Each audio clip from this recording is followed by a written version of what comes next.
Assalamualaikum warahmatullahi wabarakatuh. Nama saya Ira Auliana Sution, NPM 19050025. Di sini saya akan membacakan makalah yang berjudul Klasifikasi Sumber Daya Alam dan Hubungannya Satu dengan yang Lainnya. Klasifikasi sumber daya alam dan hubungannya satu sama lain. Sumber daya alam didefinisikan sebagai sumber daya atau faktor produksi yang disediakan oleh alam dan bukan merupakan buatan manusia. Pada dasarnya, sumber daya alam dikelompokkan menjadi dua kelompok. Yang pertama, sumber daya alam yang tak pulih atau sumber daya alam yang tidak dapat diperbaharui. Yang kedua, sumber daya alam yang pulih atau sumber daya alam yang dapat diperbaharui.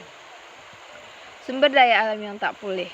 Sumber daya ini mempunyai sifat bahwa volume fisik yang tersedia tetap dan tidak dapat diperbaharui atau diolah kembali.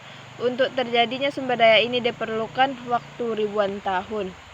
Kedua, sumber daya alam yang pulih. Sumber daya ini mempunyai sifat terus-menerus ada dan dapat diperbaharui baik oleh alam sendiri maupun dengan bantuan manusia.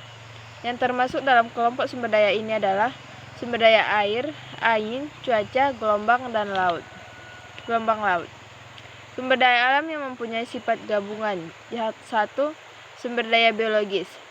Hasil panen, hutan, marga satwa, padang rumput, perikanan, dan peternakan.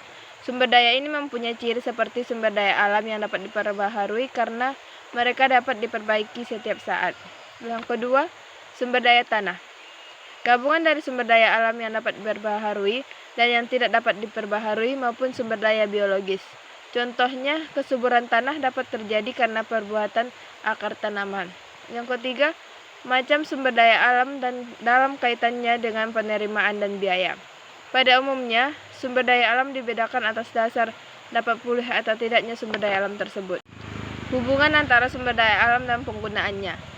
Apabila dua atau lebih sumber daya alam diambil dari hasil bumi dan digunakan atau dikonsumsi dalam proses produksi, maka terdapat hubungan yang sifatnya komplementer ataupun substitusi, dan mungkin pula tidak ada hubungannya satu sama lain atau netral sifatnya. Sekian dari saya. Assalamualaikum warahmatullahi wabarakatuh.